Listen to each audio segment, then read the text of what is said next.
Hello, everyone. This is Jordan Smart. Welcome to Affirmative Interaction. We have almost everyone here. So we don't have Garrison and Simone here yet or today, but we do have Danny, which is very exciting. Danny, welcome back. Thank you. Thank you for coming. Of course, we have Michael Nixon, Logan, and Adrian and Esther. I'm your host, Jordan Smart. And today, before we get into our topics, let's just see how everyone is doing pretty quickly. I am not doing great because I went to work today. I put my key and I tried to start my car, by turning the ignition as most people do. And the engine just went kaput. So currently my car is just stuck in my partner's parking garage. And there is no hope for me or for my children. Mike, how are you doing? I know. Can you spell kaput before you go to me? Can you spell kaput? I'm just interested. I believe it's spelled Kaput. Mike, I also love the shirt. Is it for Forever 21? But besides that, how has Andrews been? And how has you've actually you had an initiative, for a couple of years now, and some news has come out about the future of that initiative. Tell us a little bit more about that. Sure. Well, first of all, what's up, everybody? Good to be back. That was a solid Forever 21 joke. This, for the record, this is J. Crew. Put some respect on my wardrobe. Hey, we're halfway through week 3. We're still open here at Andrews. God is good.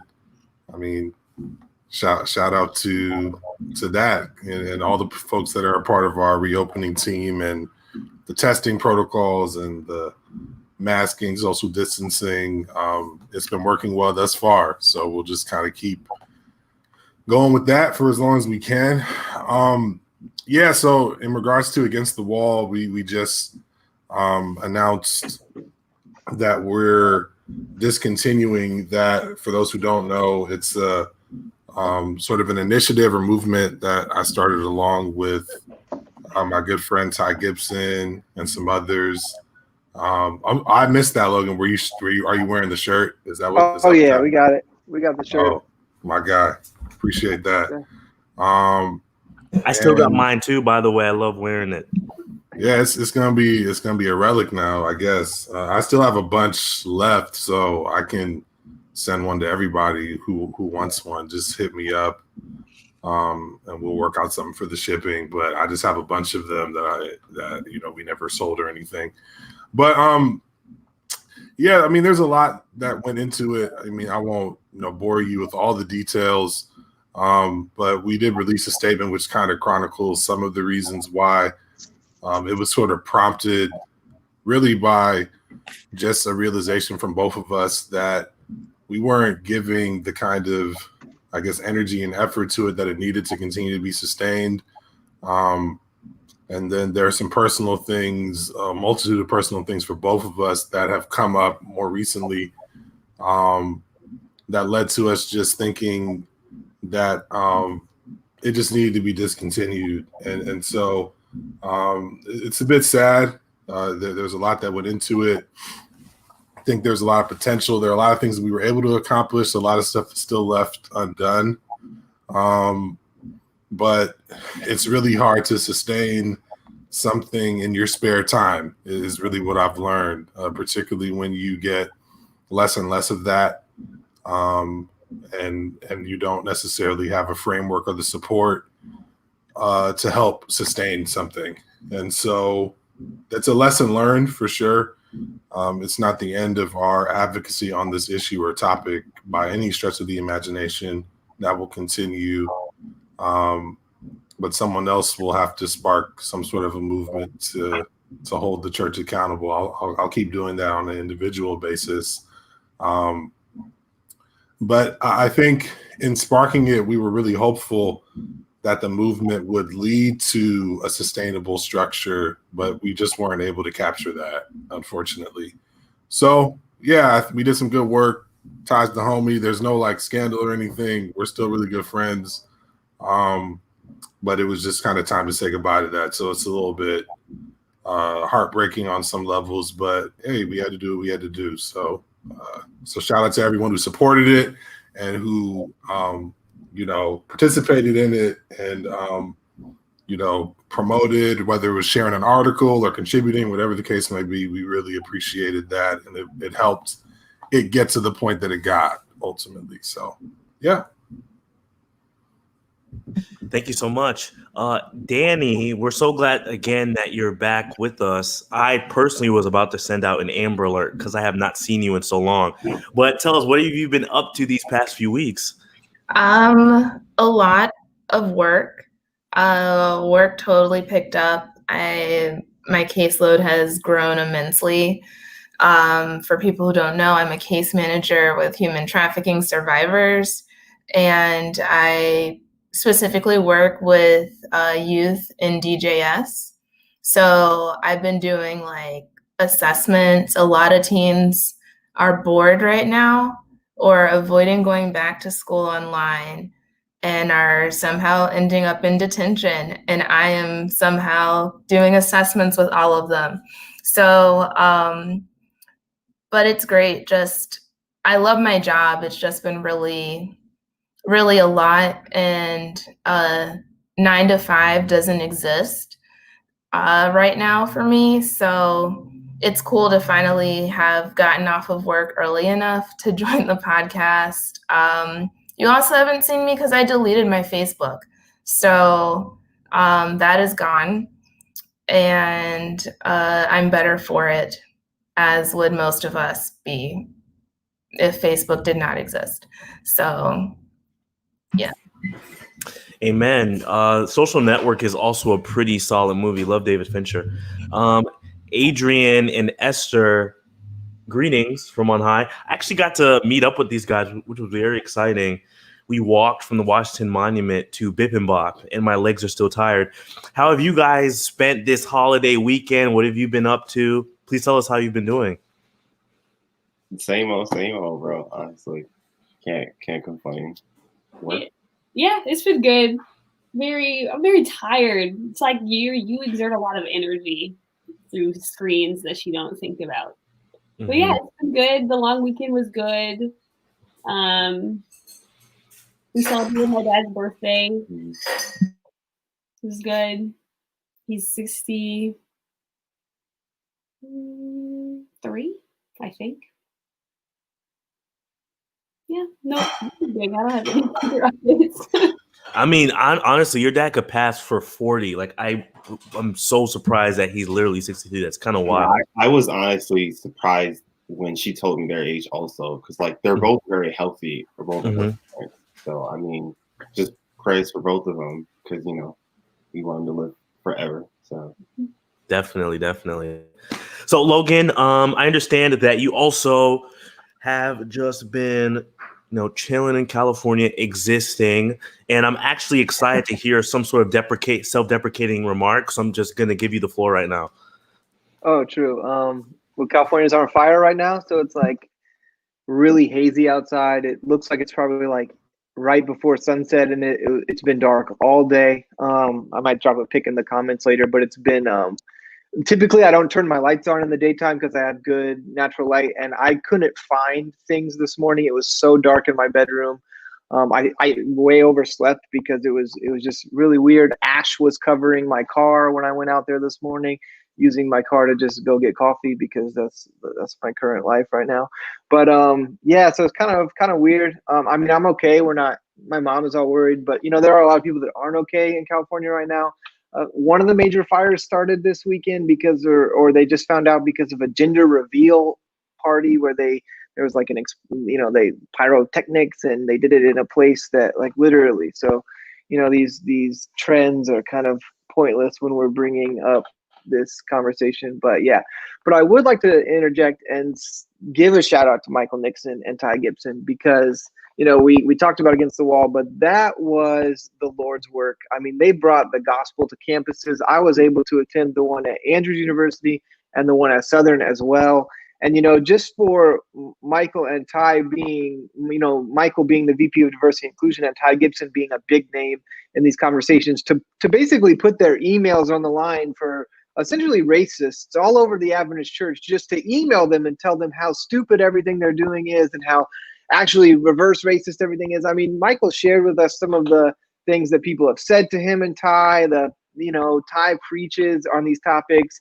As Ty, he's, kind of a guy that branches all conservative and liberal areas of Adventism, and getting pulled aside by people to tell him that, his whole narrative is broken and he's, being lied to in liberal narratives and all this stuff. Just for them to put it out there, it was, I just want to applaud that, because that's not something you had to do. No one was paying you to do this. I went to the one in at Southern when we were having to debate literal people that believe that systemic racism doesn't exist, and telling us that we're insane for thinking that racism is still a problem in, at that point, 2018. And it's just like, big ups to you, Nixon.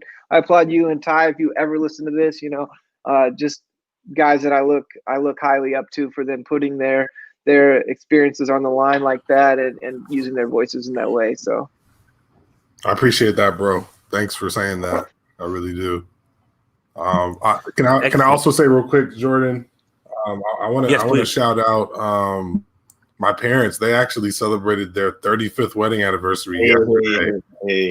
35 years is a long time, bro. Oof. So shout out to them for sure. And my mom actually has a birthday coming up.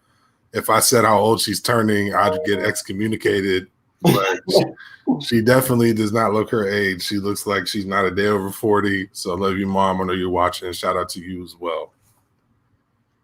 Excellent. Yo, I'm honestly loving just the positivity and love. I had a rough day, but I'm definitely feeling better being on the show with you guys. Excuse me.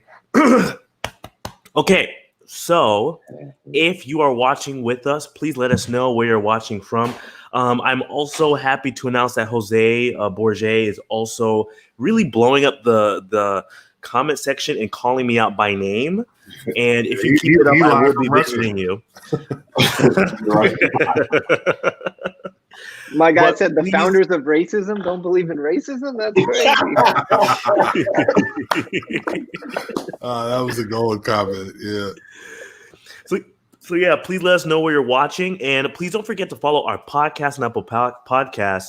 We're also on Spotify too, and we are also on Instagram, of course, Facebook, and we are also on YouTube. Just search Affirmative Interaction, and you'll find us there. You can stream from many of those places, and you can follow in all those places.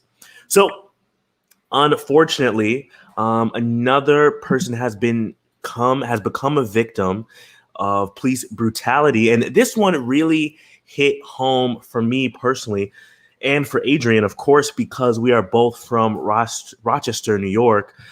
Adrian, could you tell us a little bit about what happened with Daniel Prude and just give us the background and the story behind this? Yeah, so the story in some ways is a kind of complicated one. But I think primarily the focus is Daniel Prude and his brother Joe, right? So this took place earlier in March, where Joe recognized that Daniel was kind of having somewhat of an episode. And so instinctively, he decides that he's going to call the police once he realized that after Daniel had his episode in their house, he ran outside and they had no idea where he went.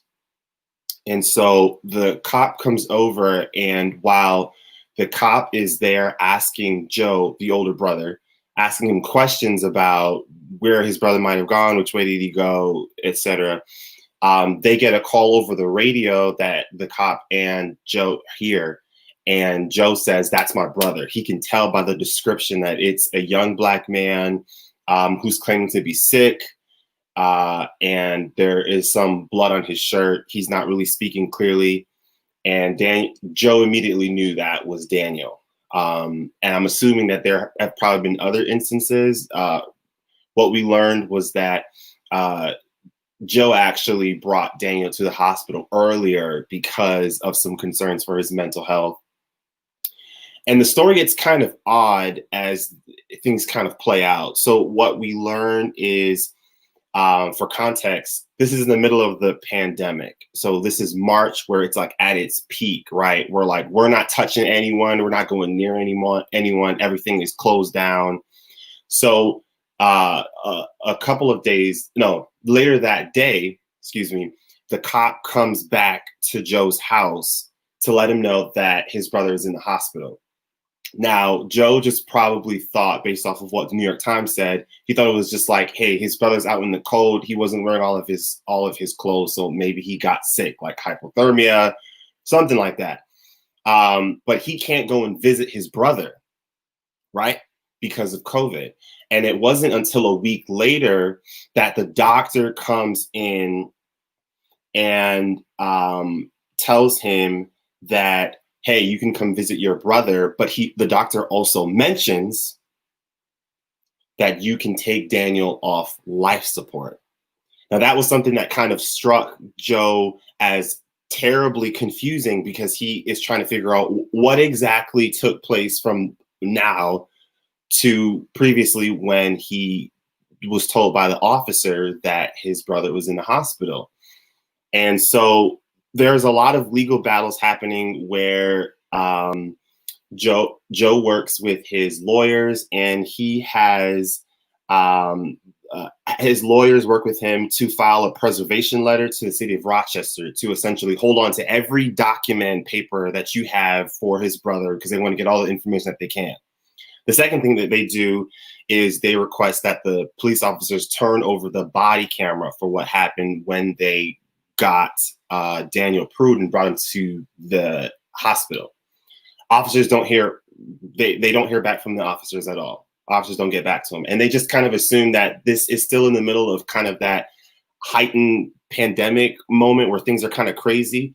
So they just figured, all right, cops just got their hands full.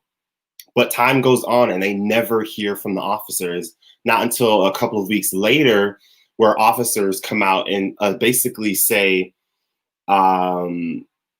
that they did their own investigation on the Daniel Prude situation, and basically exonerate in some ways the officers who are handling it. Now, they're giving out this information saying that they have read it, and they said that these cops did everything under proper protocol and they handled it perfectly and adequately. And they're making all of these statements, but the body cam footage is never released to the Prude family. Now, what's also happening is the state attorney general, who is Letitia James, she is also doing her own investigation. And I can assume that she got a hold of that body camera footage, and she probably already knew that there's something concerning going on, right? Now, Prude doesn't fully know all of that information yet. The Prude family doesn't know. And so a few weeks go by, and now it's actually going on to May, right? And the state AG brings the Prude family into her office, and she shows them the footage. And immediately there's outrage. And the reason why there is immediate outrage is because before the Prude family go, they get the information from the doctors who looked over Daniel's body to try to figure out how he died. And they send the information to the Prude family and tell them that Daniel died due to complications of asphyxia, which is obviously like suffocation. So when you put those two informations together, you can see that the officers were clearly hiding something that was damaging and tragic. And so once that information comes out, Daniel's family, Joe, his wife, his parents, they put the video out. And that's led to a lot of protests. And it's forced the police chief, it's forced the mayor, Lovely Warren of the city of Rochester, to answer some questions. And now it gets even more complicated when you learn that there seems to be somewhat of a cover-up. One, the police chief was clearly not being fully honest about what took place with Daniel. When you watch that video footage, not only do you see that the officers are not adequate in handling a patient that has some mental concerns, you sense a lack of empathy. There's an audio footage that the New York Times played where when Daniel is starting to throw up and saliva is kind of coming out, the cops are making subtle jokes, right? Like they're not fully being responsible or mature, which clearly fuels the fact that they did not care about Daniel's well-being. And then you see that the mayor is essentially stating that she didn't release the footage to the public because the state AG told her not to, because it would interfere with her investigation. And then the state AG comes out and basically says, no, like that's not true, which is also putting Lovely Warren, the mayor, on a hot seat, because they're like, why would you lie about something that crucial?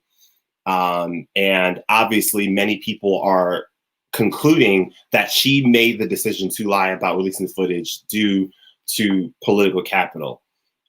She doesn't want to ruin perhaps her chances of getting reelected.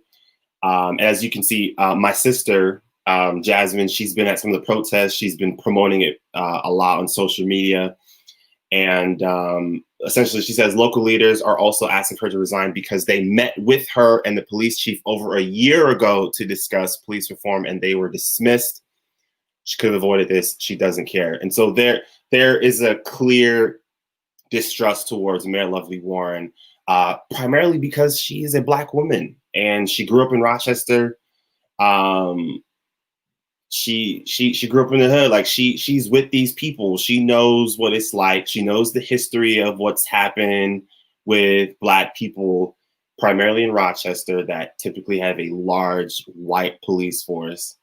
And so that's kind of where we're at now. Protests broke out, and I'm very glad that New York Times had reporters at the scene of the protests, because what we're hearing from the Democratic Chronicle, which is the local paper, and the police force is very similar to things that we saw happen in DC, in Chicago, and Indy, where what the supposed official report is not matching up with what videos of what protesters are saying. You had people saying that protesters essentially attacked the cops and the cops were provoked and retaliated, right? But you had videos of protesters and photos showing the exact opposite. Police unprovoked advanced and shot tear gas and rubber bullets at the Rochester protesters. In fact, you can hear in the audio where one of the New York Times reporters said, if I wasn't there, if I didn't know any better, I would have assumed that the protesters did something. And then you can see that incidents like that are going to fuel that concern of just the lack of trust, not with just the police force, but this machine that you think that we kind of see exist, using to kind of protect the image, whether it's politicians, whether it is corporations, whether it is newspaper and media outlets that are all kind of trying to create that narrative that it's just a bunch of protesters that took their amendment too far and ended up getting violent with the cops. And so the cops had to retaliate in such a manner. And that's where we are now. I just want to take a moment to just shout out my sister. She's been keeping us updated. She's been there on the ground. She's been with a lot of the activists that have been in Rochester. I definitely should have asked you to come on here because you have literally been in it and you experienced a lot of what these cops did. And I just want to affirm the work that she's been doing and using her voice. And I mean, she never fails to show me more ways of inspiring to be like her. So I just wanted to affirm her and what she's doing. But I wanted to open up the floor up to you guys because I know that was just a mouthful, a lot of information. But I want to hear your thoughts on kind of what's been on your hearts after kind of learning all this information. Yeah, can I just, and first of all, Adrian, thanks for, I mean, that was really helpful because I listened to the podcast, but you even added in some added context that's really helpful for me to hear.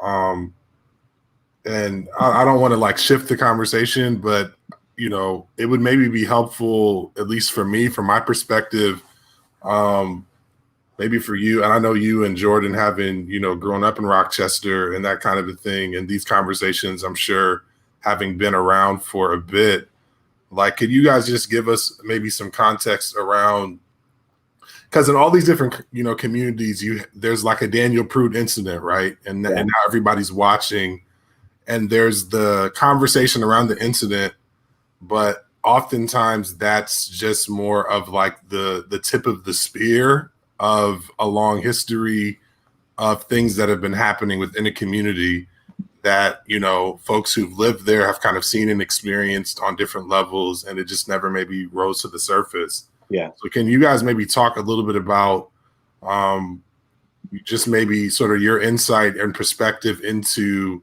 like what this culminating moment kind of means for this discussion around policing and things of that nature in Rochester specifically? I have to say, you know, I think, and that's such a great question, Mike, because it always seems as if, you know, in a lot of our police forces, in whatever town you may be from, it could be your hometown or even a place where you're living, you know, you don't see how problematic or even corrupt your police department is until something like this is unveiled.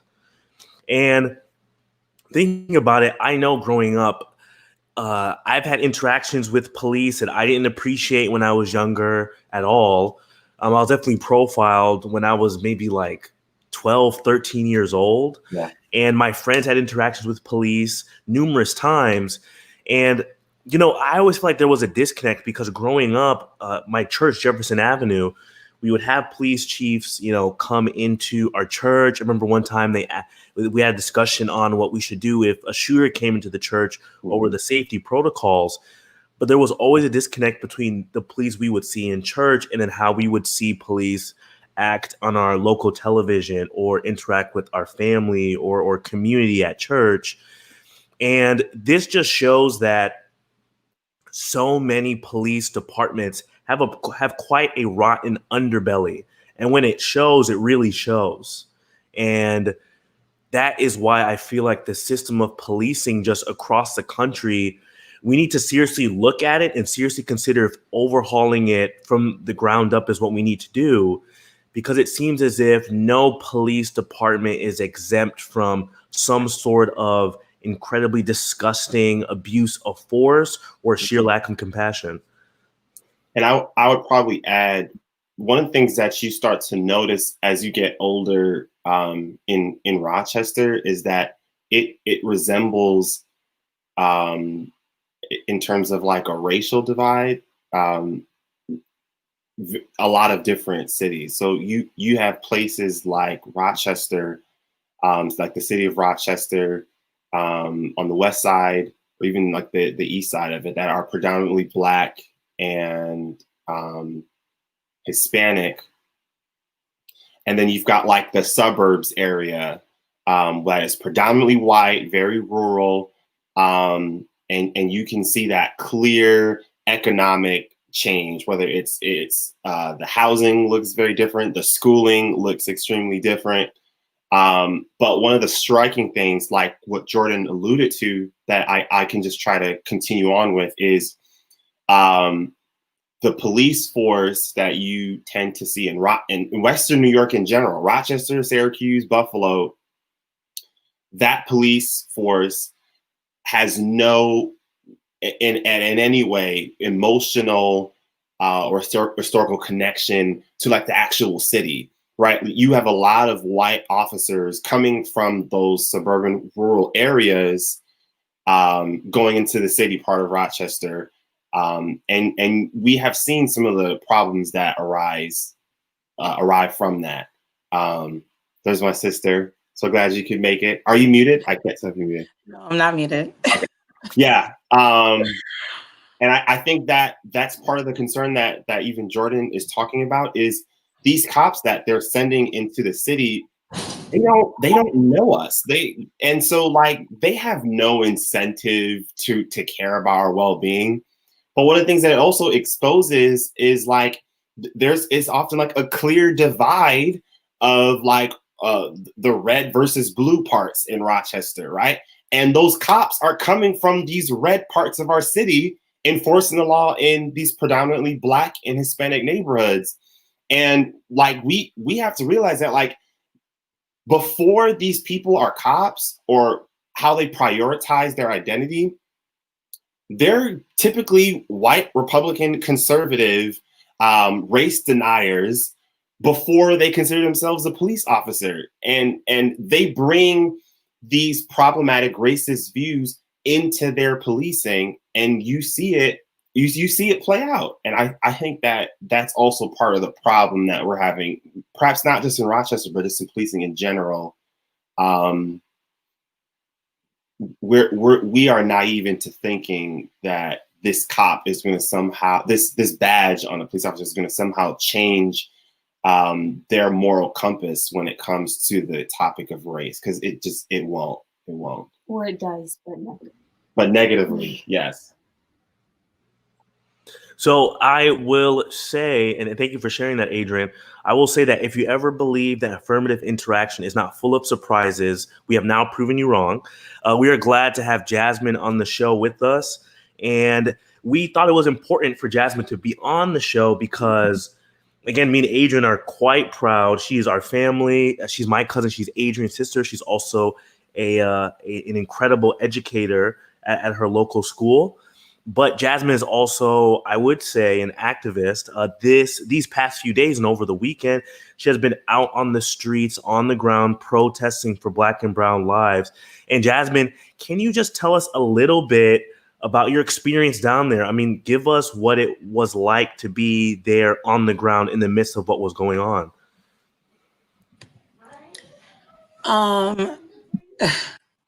It's a lot. I feel like I'm still processing. I also don't have a voice because of it. So that's coming back.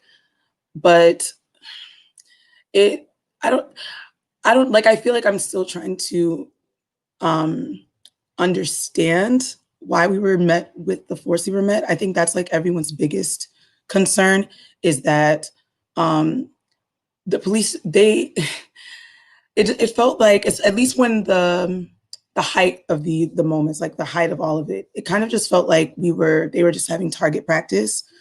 They were trying to find different ways, different areas they could hide to shoot at us. It got to the point where it was just inhumane. They were I had posted, they were targeting medics, press. They were threatening medics that if you helped people, we're going to arrest you. So drop your bags and leave or you're getting arrested. Which, in the real, that would be considered a war crime, but right here, that's fine. It's just been so many things, and every single day it escalated.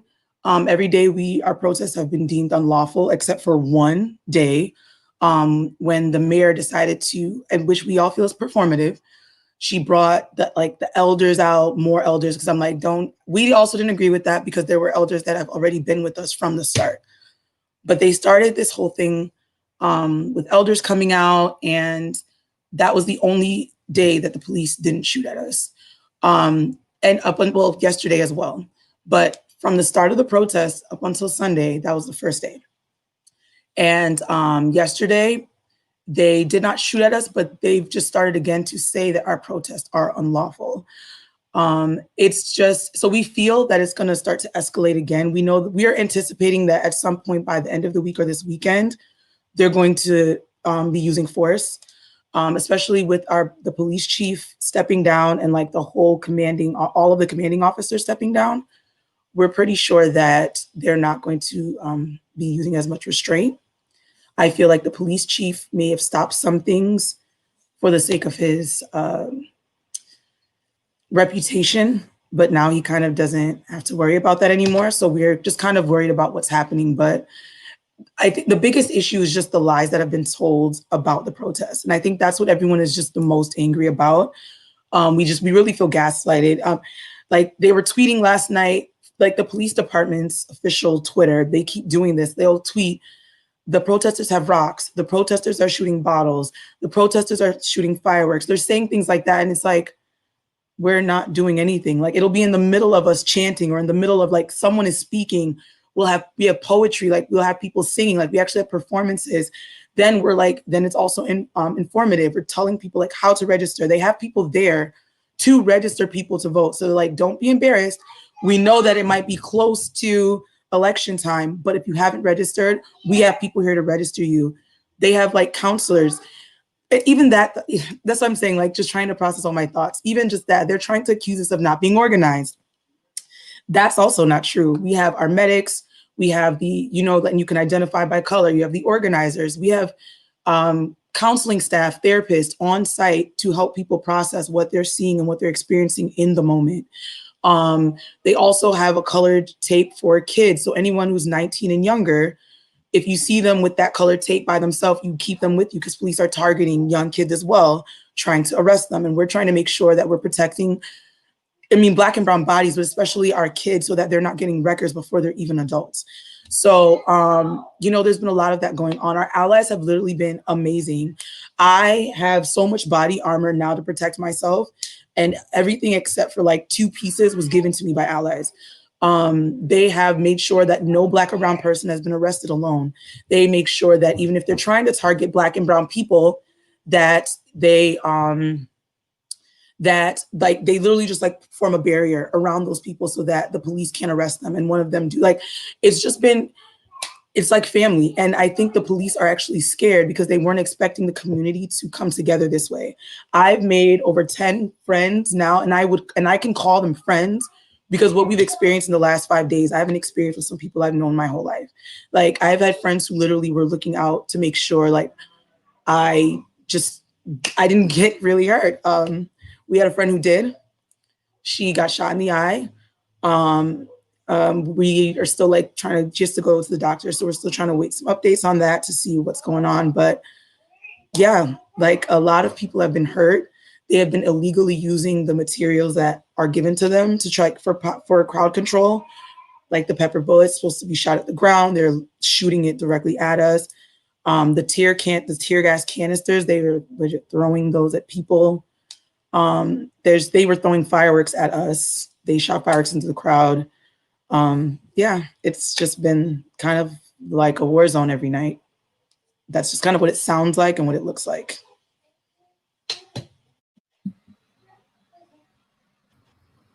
Wow.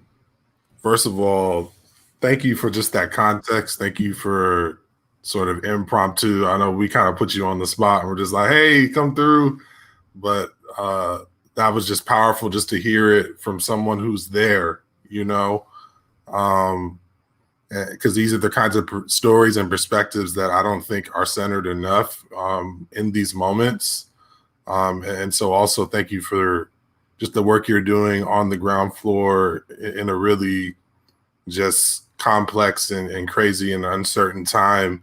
And one of the quick things that I just want to say, just in reflection to what you just shared and to what we've been talking about, is like, I don't know, it's just kind of a reminder, and this is not like a groundbreaking point, but what is jumping out of my head is that it's like the whole system is just like trash, man. Like everything, we've talked about like the mayor's office and obviously local police and chief of police, and it's like when you are relying upon people to overturn the system that are incentivized to keep that system going because of self-preservation and personal upward mobility and all those different kinds of things, it's not to say that you won't have a person who can do some good, because there have been people who have, but 8 to 9 times out of 10, you're going to have someone operating in a way that just continues the system going because it's in their own self-interest and benefit, And so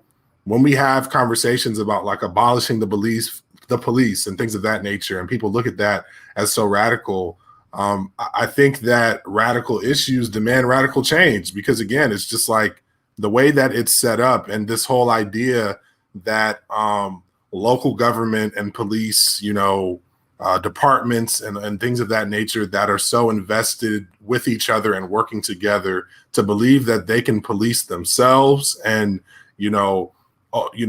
investigate themselves and all these different things. And, it wasn't until, Daniel's brother just kind of was feeling like, something's not right. And how many people have felt like in their stomach, like, yeah, something's not right here, but they just kind of let it go. Like, they wouldn't lie to me about what happened, and my brother did have issues because, Daniel obviously was working through issues. So his brother could have very easily just brushed it off. And, it wasn't until they started prodding a bit more and, thank God for, a freedom of information law request. And as that starts to, unpack, now they're like, whoa, this thing we tried to cover up is starting to come back to the surface. And it took so long for it all to come out. And it just is a reminder that there have to be mechanisms in place that work better because it can't be dependent upon somebody's gut feeling that something's wrong. Because how many times has that not necessarily led to someone pursuing anything further? And we would have never known what happened in this instance, even though, because we're always told, yeah, everybody get body cameras and all this different type of stuff. Well, how many situations have we heard of where the body cameras aren't on or the car cameras aren't on, or if they have the body camera footage, they find ways to not release it, or a police chief tells a mayor, nah, that's not what happened, or whatever the case may be, and obviously a mayor doesn't prod further because they're invested in it not being a thing because that's better for her. You know what I mean? And it's just like everything about it is a mess and just needs to be uprooted and overturned. And I think the only way that can happen is through the work that you, Jasmine, and others are doing and having allies and accomplices that are putting their bodies on the line for the work as well is just a beautiful thought and sight. And that's the kind of movement that Dr. King was bringing together before he was assassinated. And that's what made him dangerous, because it wasn't just Black people lifting their voice anymore. There were white folks saying, you know what, enough is enough. I'm going to, cash this privilege in to protect Black bodies and brown bodies and not allow the status quo to continue. And I think that the more that we push, that's when we're going to start to see some of this overturning of these broken systems that need to be overturned. I really like that a lot. I just want to say super quick that I think it's important for us to always remember, and Jasmine, I think you would agree with this kind of the absurdity of this too, in that police officers are literally funded by our tax dollars. So you are literally being assaulted and brutalized by people that work for you. And I think that's what's wild. And we really need to remember that if a group that we are paying to take care of us fails just one people group or just one person, then the system needs to be looked at and needs to be changed. Because I do not want to pay for men in a very specific colored attire to assault people that look like me. And I think when we really pinpoint that absurdity and even these same employees stopping us from letting them know that we don't like the job that they're doing, assaulting us, brutalizing us just for expressing our opinion, that angers me even more. And that makes me even want to do more to say, let's really overturn this because the root of this is rotten. And doing minimal reforms, like how Mike was saying, isn't going to do enough. We need to have radical change immediately.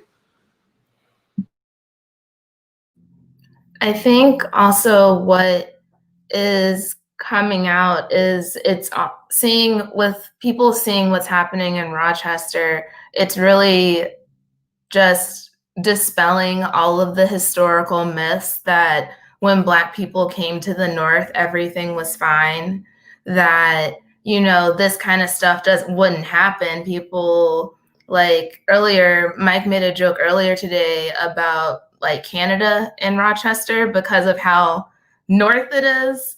But you can be as close to Canada as you want, but because of the root and the evil in America, there's still going to be the impact of these systems through the segregation of the city, through the fact that local police forces, no matter where they are taught to believe that Black and brown people are less than, that they don't deserve the same things, that they are inherently bad. And thus, through this force, you can reform their character, either through brutalizing them or killing them. And so I think it's important, especially as a lot of times we highlight big cities and we hear about what's going on in Indy, in Chicago, in DC, in Baltimore, but like this stuff is happening everywhere. It's happening in small towns across the United States. It's happening in the North and in the South. And we really have to realize that, unfortunately, Black and brown bodies are not safe based on location. I just wanted to sorry. No, I just wanted to quickly say that to point out that I've been out now, for a week, and I did go out, even during May or the end into June when we started protesting for George Floyd. But just like to piggyback off what you said, the organizers, people that I know, some I don't know well at all or don't know at all, they've been doing this all summer. Like even before we found out about Daniel Prude, they have been out here. Before we found out about the mayor's involvement, they, did a pull up to her house. Like they have been actively trying to do things all summer to bring awareness. So I'm like, and I completely agree. The same with Buffalo, New York. They haven't had an incident yet, but even because of what's going on in Rochester, Buffalo has they've been having protests almost every day as well. But, we're, getting more of the coverage because it happened here. But I 100% agree that a lot of small towns, grassroots organizations are really working and, trying to affect change in their community, even if on the national level, it's not being seen. The thing I'm also thinking about with this is when I first listened to the podcast that Adrian kind of just summarized, my first thought, honestly, was that this all started with medical racism. Like his brother saw he needs mental health help and support, and he had him sent to a hospital to get that help and support. Yeah. And the doctors said he's fine, nothing is wrong, and sent him home. And the first thing that happened after they sent him home is that he ran out of his house, and then and then all of this happened. Right. And so it just makes me think about how all of these forms of oppression are so interconnected, and they all feed into each other all of the time. And you could talk about this from in all sorts of angles, right? Like the fact that Black people with mental health who need mental health support have negative interactions with police so often is partly because they are not getting the support that they need from the medical system itself, where they don't diagnose us when they're supposed to, or they overdiagnose us with things that we don't need to be diagnosed with. You can talk about it through the lens of education. I mean, there's just so many things. It just makes me think about how we have to be fighting the fight on all fronts all the time. It's like you can't take it from one angle and dismantle everything. Everything is all supported by each other, and you have to take it all down, which is very daunting and depressing, honestly. But I think it's important to keep that at the front of our mind, that like the fight that we're fighting, it's not just against police and cops or prisons, or it's against everything, racism in all facets of our life. I wanted to touch on something that my sister was saying, just like the gaslighting that she and some of the protesters were experiencing. And I think what can make people feel very helpless, that can sometimes result in what we see with like the rioting, like when the frustration just boils over, is a direct reaction to the gaslighting, right? When you are trying to tread that line of following the amendment in a way that's very peacefully, but no one's listening, right?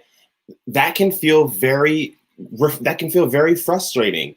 And when you see so many other powers throughout the system work against you, media coverage, the Democrat and Chronicle, you've got local businesses that we've learned to love, like Wegmans, come out and say, hey, we're going to go out and serve food to the police officers, where that is not inherently wrong, but it feeds into this like a narrative that is kind of within the structure of our country, that like the police are the good guys and who they are up against are the bad ones. So we are going where we prioritize our efforts and resources are going to tell the world who we think are the victims right now, who we think are the protagonists right now.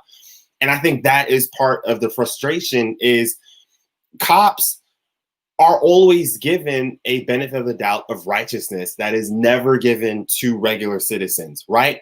But I remember a few weeks ago when we talked about when the FBI came out in 2008, showing how a number of white nationalists have gotten into police officer roles and they have recruited other people into it.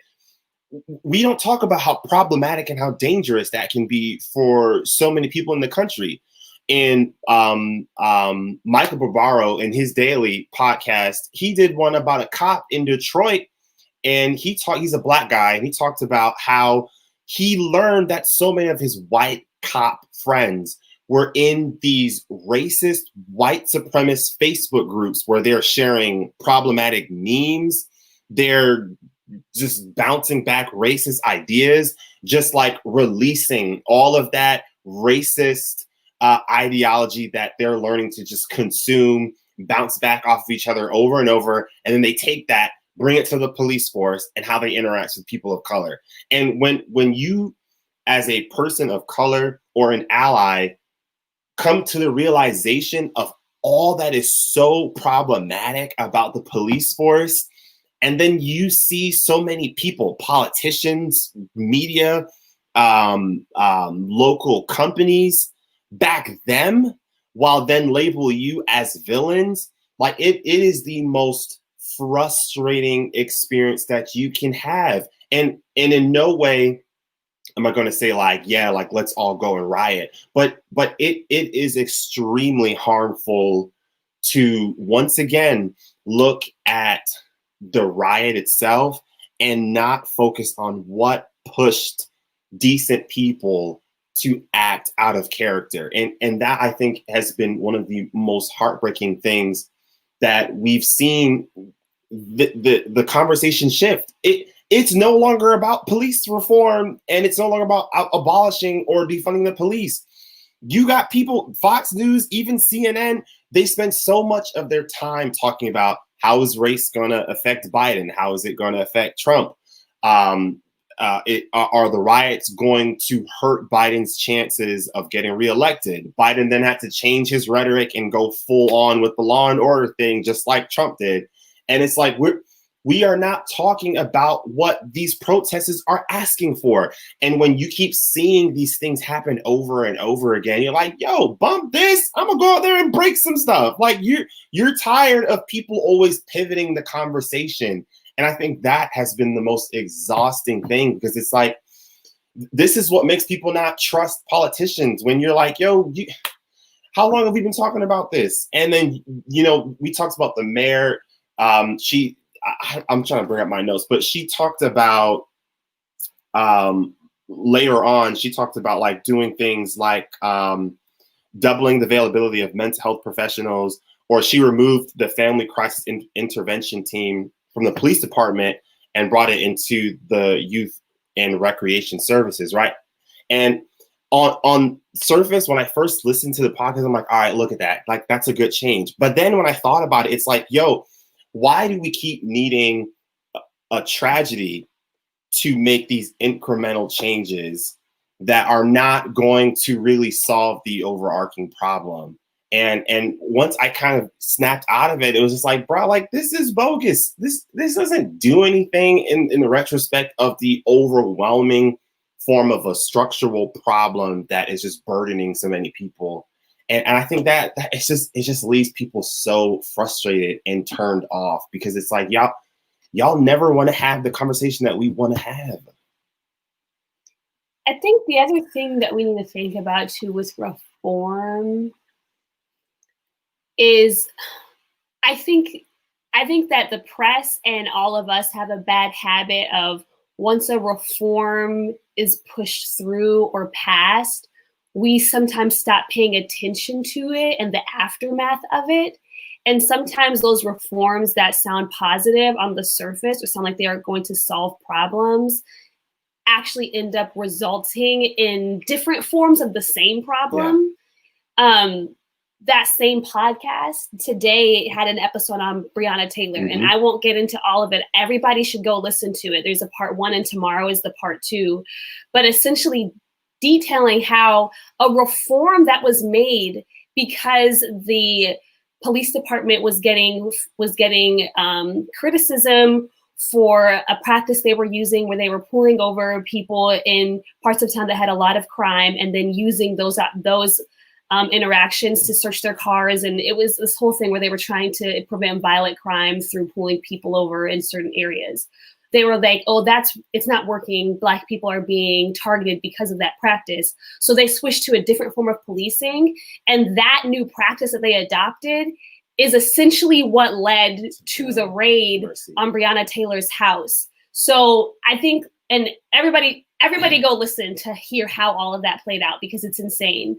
But I think that's another thing about reforms is like, if you're going to push for reform, if that's what you think needs to happen, or if you're like, this is what we have to do in the meantime before we can make a huge shift like defunding or like abolishing, we also then need to be following through and paying attention to, okay, now what is the actual practical implication of the reforms that have been made? Because things that sound good on the surface in practice oftentimes are not, because the whole institution itself is so rotten. And also because the distribution and the weight of the type of crimes that they care about and are paying attention to is always going to result in Black people having more interactions with cops in anyway, just because of all of the other inequalities. So I just think following through and paying attention to these conversations, even after they've left the news, is really important. Yeah, that reform conversation is so interesting, because oftentimes police reform will get praised by police, and they'll say like, look at what we're doing, and it's like, well, you were shooting innocent people last week and tear gassing them, and now so if you're excited about that, but you were also excited about shooting protesters, I'm not interested in your performative reform. Like, that's the conversation. And what's really interesting with the conversation that Adrian and Jazz were having about the gaslighting is that it's all police are trying to do when in the midst of a protest is to change and discredit but drive the narrative. Like, they have full control. Reality is that, Jazz, you've been posting on your social media and Facebook, for the times that you've been out there, but your social media doesn't have the platform that the police social media does. And so when you post something, it may be a perspective of yours, but it's not getting the share value that the police is. And it's what's really interesting is that I always hear in these conversations is that the police, and typically like white or more conservative people, they share the same views, but Black and brown people share very different perspectives on the police. And that is always a narrative control, because the police are saying, oh, they're throwing rocks and bottles and these things. And you know what?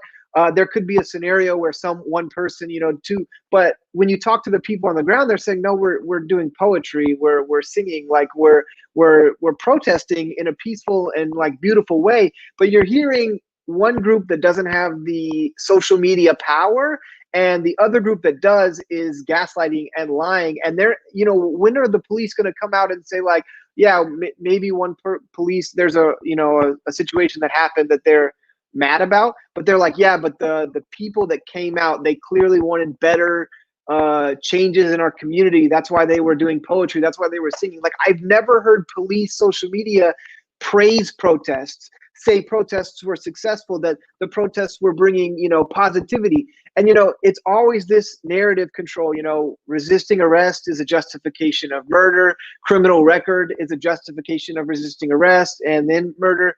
And we continually only paint this narrative to essentially discredit anything that is done by or supports Black and brown, freedom and their ability to say, we want to exist in this community. And someone made a YouTube comment a little bit ago that said, you should bring in people from these underrepresented communities to be cops. And it's like, no, because these cops are already overrepresented in these underrepresented communities to terrorize them. Why would we ask the people being terrorized to come and be terrorizers? We're saying, no. We need to break this structure down to the base foundation, completely rewrite a whole system, and not necessarily laws, but how we're going to interact with laws.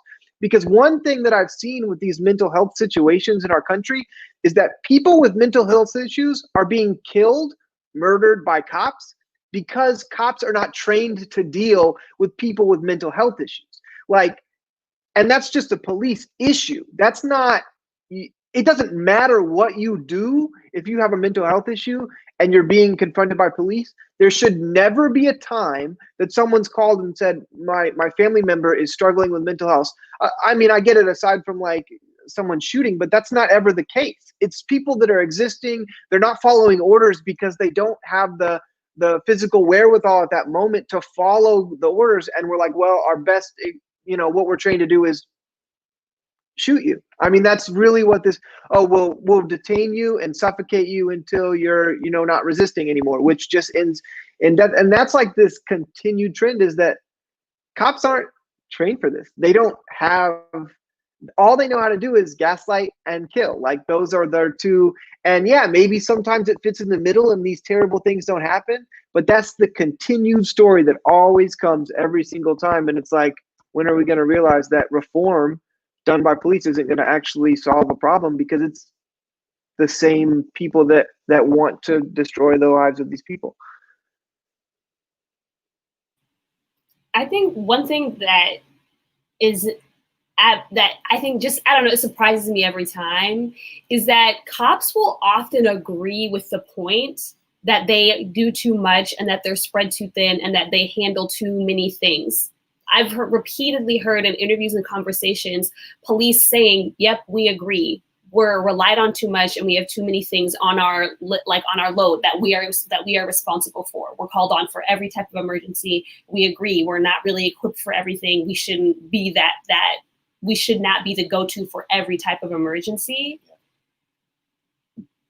But they can never take that extra step to say, and because of that, I agree with the people that are out on the street demanding for us to be defunded and demanding for funds to be reallocated to other departments that can better handle the things that we just admitted we're not equipped to handle.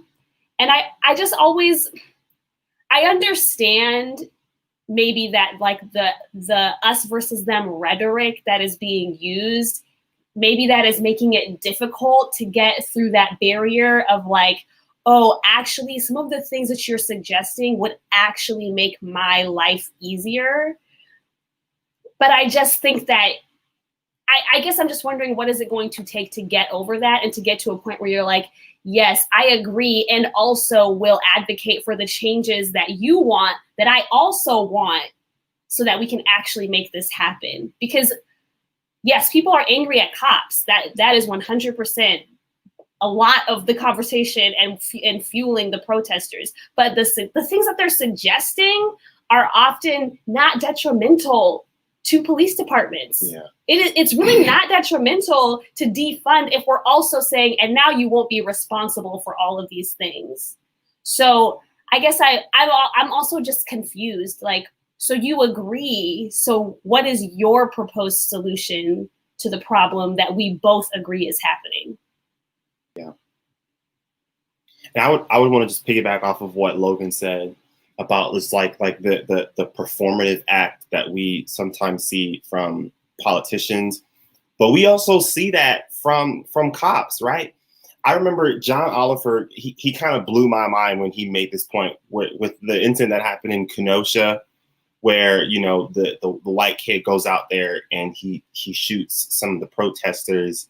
The police chief came out there and was spreading a lot of dangerous rhetoric, not just about his support for the kid, but the language he was using about people of color were just flat out racist. He was making claims of rounding them all up, throwing them all in cells. Like he is clearly talking about a specific type of Black person, and you can hear the hatred and vitriol in his voice, right?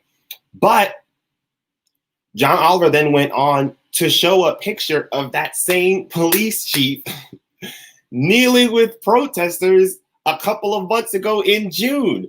So it's like, I don't trust the words that are coming out of your mouth, right? And I think that is what is all of that fuels the gaslighting, when you're like, bro, how are you gonna say that when you were just kneeling with us less than a month and a half ago?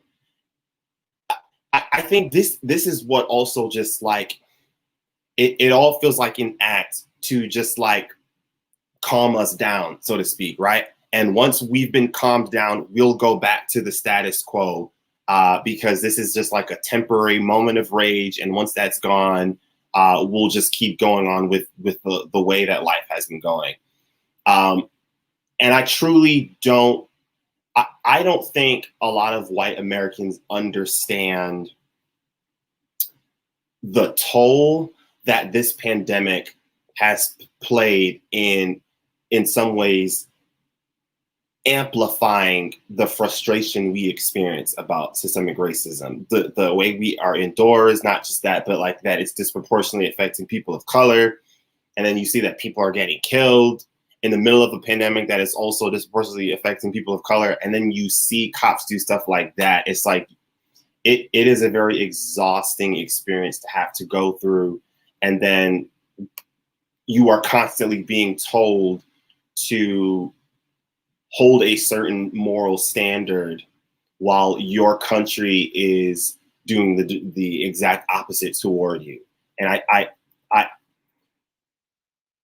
I just want to make that clear, that people are tired of that performative kind of appreciation that we see. We see Democrats do that a lot with like the kneeling and the kente cloths. Like, if you don't take that off, like, stop it. You look crusty. Stop doing that.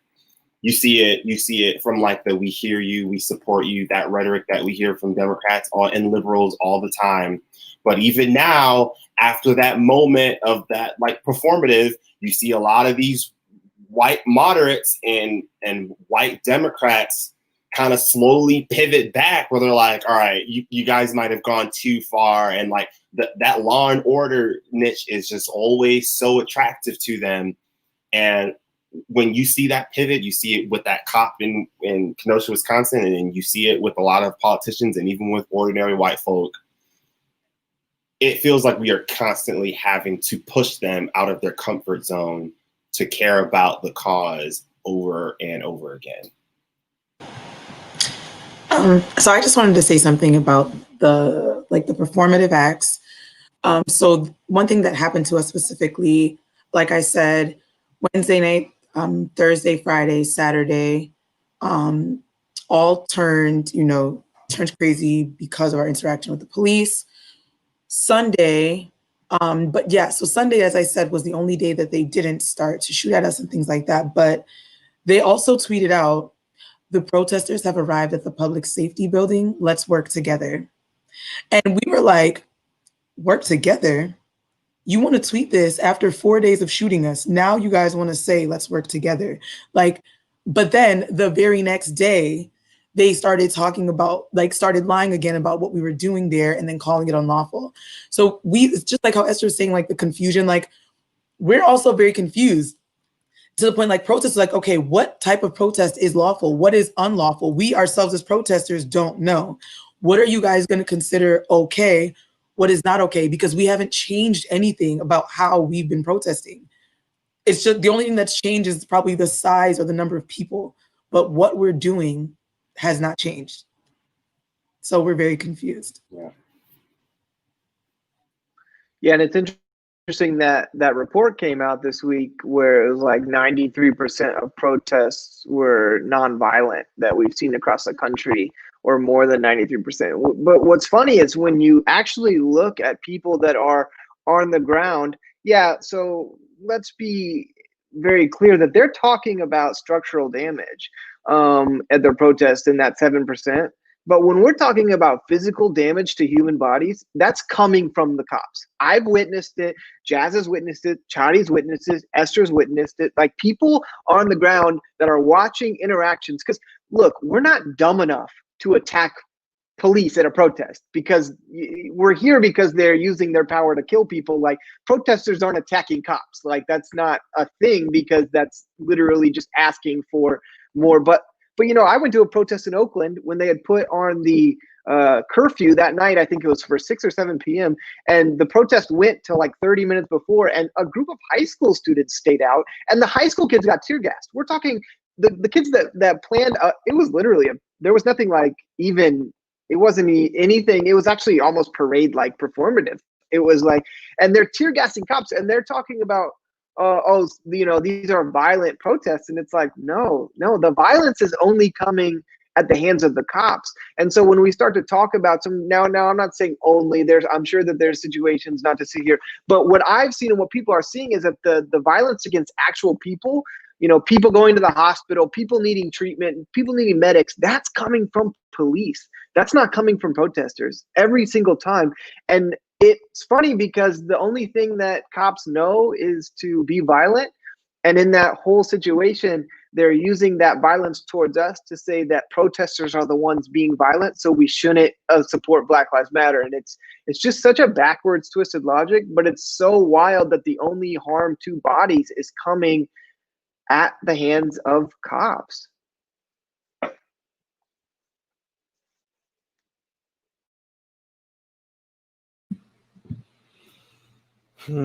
Those have been a lot of great thoughts, guys. I really appreciate everyone sharing, and really appreciate you guys kind of giving your thoughts on what's happening in Rochester. And Jasmine, thank you so much for joining us. And then we know you have to go put little Ethan to bed, which, let me just say, he's an incredible child. There again. And I cannot wait to call him names when I FaceTime him there later. Again. But let them know we're going to be out there every single night. Jasmine, thank you so much. Everyone know until we get justice. So it's not going to stop. Excellent. Thank you so much. So, guys, we're going to just pivot real quick to the next topic with the time that we have left. Mike, I understand that Trump has removed or ended diversity because he called diversity a liberal hoax. And I understand that you take great offense to this because you are the diversity and inclusion officer at Andrews, and your blood was boiling. And please tell us a little bit more about what Trump was doing and what him calling diversity training a hoax really means. Well, yeah, I guess the actual quote was, and I was kind of being facetious here. He probably said this too, though. I didn't even really listen to what he said. I read about it, but he essentially said that diversity training is un-American, and so he banned, in particular, critical race theory and conversations around intersectionality from diversity trainings, federal diversity trainings. Ironically, the statement in and of itself that diversity training is un-American is actually a very accurate statement, because we don't talk about this stuff in America at all. And so in some ways, diversity training, that's a foreign concept. It literally is a foreign concept to definitely the federal government, which was behind much of the architecture of the system of racism that we see in this country, and I dare say globally. Essentially, there are a couple things here as far as reasons for this. It's pretty clear, as with much of what Trump does, that he's trying to play to his base. One article that I saw, which was actually featured on the Griot, and the author there, she pointed out that according to a recent Pew Research poll, only 59% of white evangelicals strongly approve of Trump's job performance currently. And what's key about that is that that's actually down 8% from April 2020. And so that number has been steadily declining. Of course, as we know, the white evangelical conservative voting bloc, I mean, that is his constituency. That those are the persons that give him any sort of chance to be reelected. And what's really ironic to me, and so now when you think about some of the recent comments he's made, I think we talked briefly a couple weeks ago about his comment towards, suburban housewives and how they're going to protect. We're not going to put affordable housing units in your suburban communities, things of that nature. He's now trying to ban anti-racism training and, critical race theory training and things of that nature. And that was, greeted immediately with pleasure from white conservative evangelical leaders. John MacArthur, chief among them. If you're still a fan of John MacArthur, what are you doing? I'll just say that. What are you doing? Have you been paying attention recently? He essentially posted, it would be folly to pretend the social justice movement poses no threat whatsoever to evangelical conviction. He's also oftentimes talked very publicly about his distaste for critical race theory and conversations around intersectionality. One of the other things I thought that was interesting about this particular article, and again, I'll post it here in the comments, is that there's been a lot of conversation from conservative evangelical Christians in particular, critiquing things like the Black Lives Matter movement, and of course now, critical race theory, anti-racism training, things of that nature. And oftentimes what we'll hear is that these ideas are rooted in Marxism and secularism, and so therefore they need to be rejected.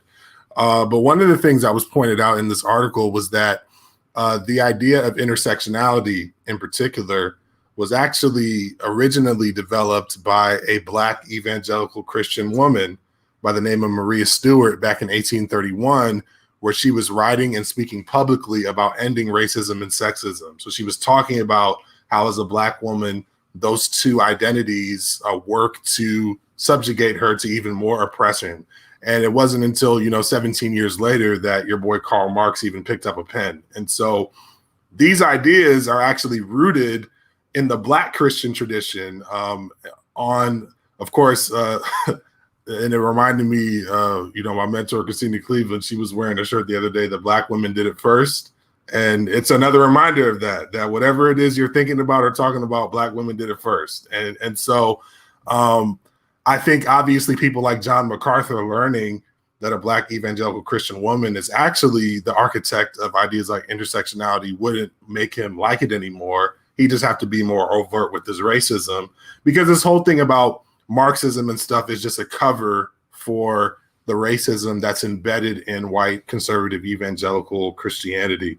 I think I've talked about it before, but other Pew Research shows that right now, the more days a week you go to church, the more likely you are to be racist. And so to me, this was less about Donald Trump, because this was like, I'm a D&I professional. There were a lot of D&I professionals that were really upset about it. I'm on a bunch of email chains and, we gotta clap back at Trump. And it's like, this is not groundbreaking. Like, Trump doesn't like diversity training. I think I posted this actually. Also, water is wet. Like, who cares? You know what I mean? Like, I have no interest in his opinion on this topic because he has zero knowledge about the topic. And so, it's dangerous because he's the president. So I guess we do have to, talk about it.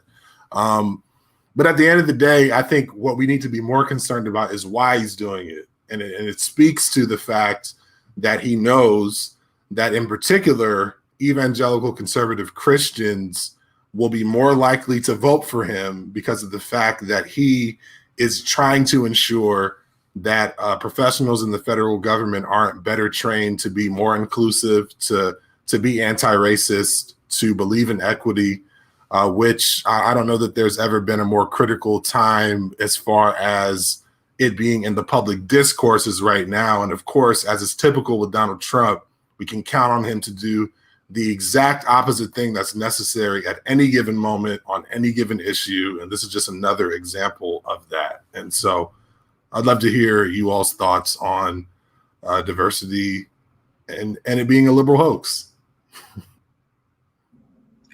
I thought it was when I heard about this, I thought it was interesting because growing up as a student in the United States of America, all of everything in my younger years was about how diverse America is and how like we're not a homogenous country, yet we're still able to function.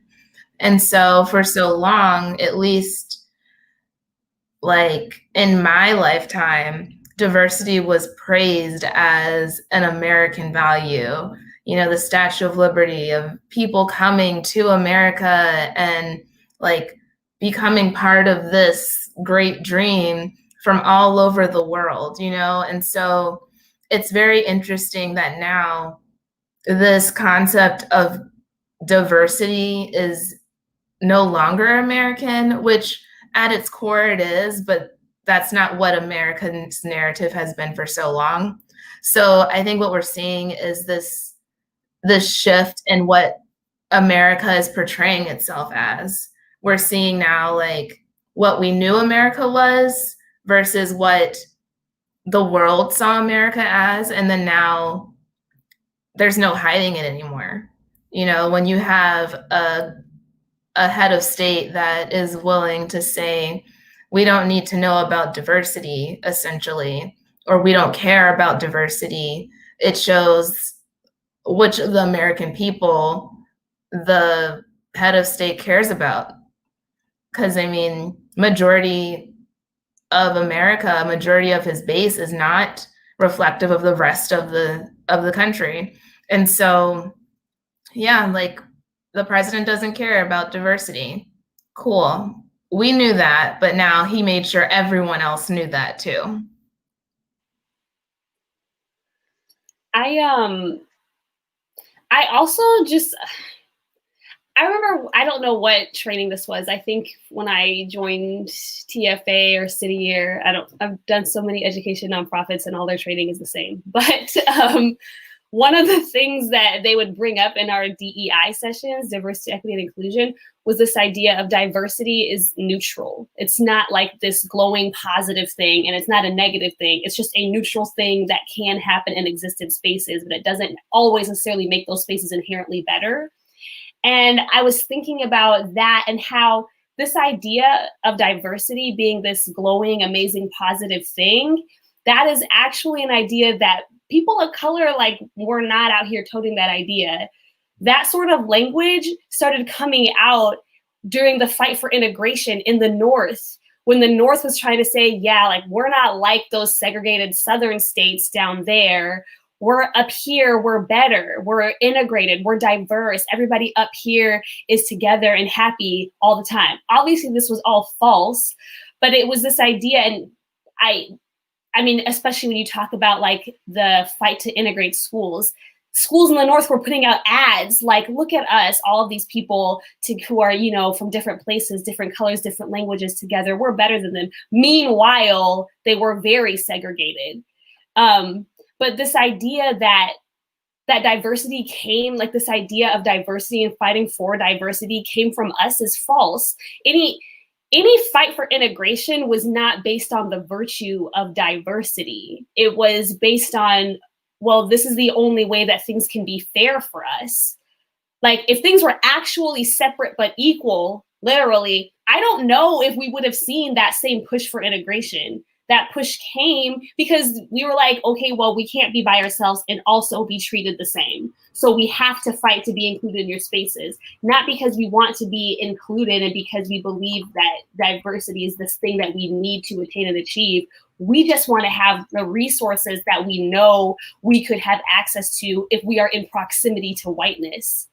So it's just a false idea to say that the left and the liberals are the ones that came up with this idea. No, diversity was pushed as a way to actually prevent people fighting for integration to get the resources that they wanted to get through integration. They put out these false ideas of their institutions saying, yeah, we're diverse here, in order to not have to make any actual institutional changes that would provide the necessary resources to Black and brown communities that weren't getting them because they weren't in proximity to white people. So it's just false. I honestly don't know that many people of color in my circles that are like, yep, I want to constantly be in extremely diverse spaces with white people. Like, I don't know people that say that. I personally do not feel that urge most of the time. So diversity as this glowing positive thing, no, and we're not the ones who came up with it. That was propaganda that came from the other side. And I wanted to just piggyback off of what Nixon said earlier, just like how American Trump's statements were, because I saw this was happening before, excuse me, but it's somewhat kind of like resurrected. Like the hatred that we saw Nicole Hannah-Jones go through after she released her 1619 project. And I was floored when I saw that. Now, obviously, you knew like the racists were going to hate it.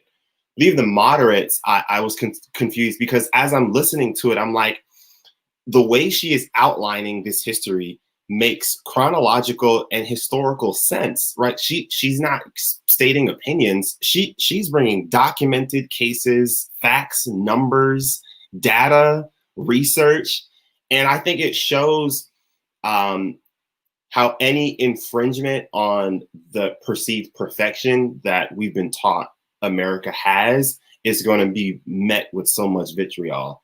And we see that happen where Trump, he quoted somebody's tweet talking about banning 1619 from schools. And I think that feeds into it, like any form of effort to show there is more to our country's history than the perfect, liberating, everyone is welcome society that we like to preach, or the narrative that we have always been the protagonist in every story. Is just false.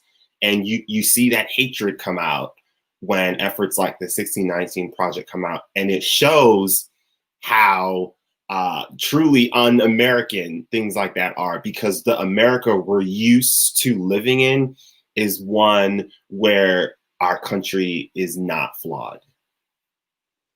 Yeah, for sure. That's like, it's funny with Trump because like the white supremacist doesn't like diversity training. Oh, yeah, go figure. But I say that kind of like tongue in cheek, but it's kind of this continued thing that Trump has done throughout his time in office, where he tries to discredit terms.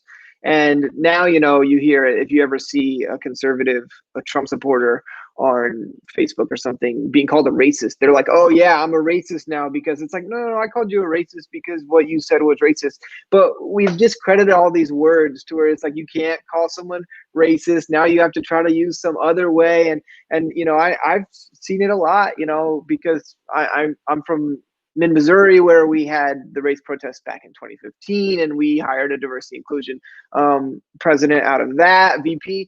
And everyone's like, oh, it's a hoax position, it doesn't even do anything. And Nixon, you're privy to all this. You get to be told that, I'm sure, at different points. I've actually been present when people are like, what do you even do? And it's funny because it's all these people that are just trying to continually push this narrative that it's all just like words don't matter. And because racism has been such like a normal thing in our society for so long that it's even difficult for some people to point it out, we have discredited it with these like racist people have discredited it to be like, yeah, if we convince people that racism doesn't actually exist, it's like not a big deal. But it's funny because someone said on a Facebook post that I was reading, and that they were like, oh, diversity training is just an attack on white fragility anyways.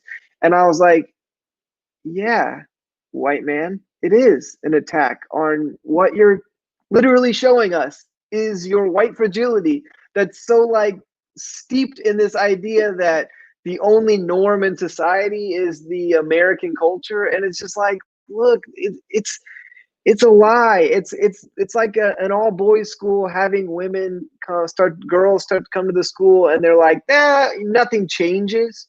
We shouldn't even have a women's bathroom. Like, it's just like these things it doesn't make sense. It always makes sense to care about someone's history, where they were, where they're going, and learning from that. Because in reality, and I always say this, if you count 4 rocks, 2 rocks and 2 rocks, you get 4 rocks. If you count 2 sticks and 2 sticks, you get 4 sticks. If you count 2 mangoes and 2 mangoes, you get 4 mangoes. But those are all different things that you could be counting. The way people do and learn things should be valuable. And you should realize that life is different and that we should embrace that and love that. But instead of learning, Trump is just continually going to destroy narratives to try to convince people that he's like the greatest president for African Americans that we've ever seen since, the beginning of time. Or I don't know. It's just stupid. He's just an idiot. But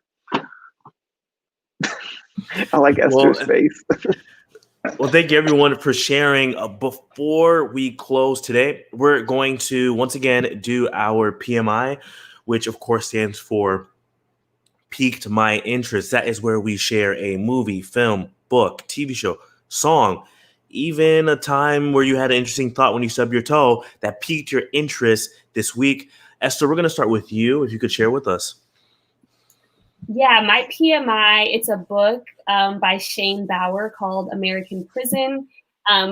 Real quick, it's essentially this reporter who has a very unique perspective on prison because he was actually imprisoned in, I think, Iran for 2 years in solitary confinement. He was eventually released, obviously, came back to the States, but then shortly after his return, decided he wanted to report on American prisons. And so for 3 months, he went undercover in a private prison in Kentucky as a prison guard. And then wrote this book detailing his experiences there with the training, the fellow guards, prisoners. And it's so far, from what I've read, an amazing indictment of the especially private prison industry, I don't know, in America, and really just drawing the lines between slavery and how prisons function today from a very intimate perspective because he was living it himself. Thank you so much. Danny, could you go for us next, please? Yes, my PMI is actually an album.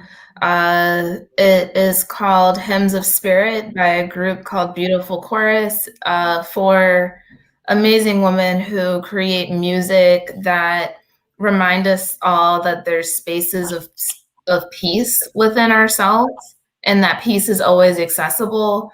It's just been really good listening to this album and any of their other music because with everything going on, I've definitely been in need of some peace in my life and spaces of stillness. So if you just need some peace in your life, which is probably everyone, check out A Beautiful Chorus, Hymns of Spirit. So yeah, something for everyone. Thank you. And Logan, could you share your PMI this week, please? Sure. I picked up a book recently that I'm just kind of diving into. It's called We Want to Do More Than Survive by Bettina Love. It's an abolitionist teaching and the pursuit of educational freedom. Just now starting to get into it. Bettina Love's like great. I love listening to her interviews and just kind of her media. She's just a really good mix of like informed and educated, but also like funny. And she just throws in so much so I'm kind of excited about digging into it. It's a pretty slim book. I'll drop it in the comments, but if you're looking for an easy and fun read, go ahead and pick that up. Excellent. And Mike, could you share your PMI for us, please? Yes, I've been cracking back out this compilation by MLK, Why We Can't Wait. Really powerful, and it's really been fueling my soul recently. And I love the quote that he includes on the front here.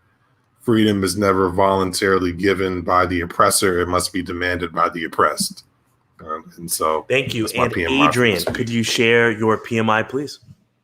Yeah. So this is one that I have given before, but I just wanted to reiterate it. The 1619 project that Nicole Hannah-Jones created, wrote, produced, does a phenomenal job at kind of, exposing the thought of like, why does everything have to do with race? And she does a great job of showing how race is vital to so many aspects of the American experience, history, culture, music, food, literally everything.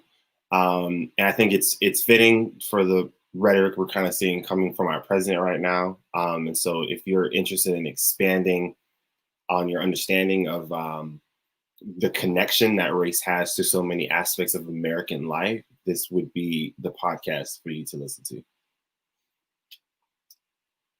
Perfect. And my PMI is Ta-Nehisi's first run of Black Panther, which started in 2016. It's very good. I put the first volume as a link, but if you have the Marvel Unlimited app, this is not an ad. I would suggest the app if you really want to delve into a different kind of storytelling. They have some really great Black creators on there. So check that out. Guys, thank you so much for joining us for another Affirmative Interaction. We're so glad that you can join us, that you could join us rather, and interact and let us know what is on your mind and really dig into the topic of today. So thank you for affirming our interaction, and we'll see you next week. Same place, same time. Bye-bye. See y'all. Register to vote.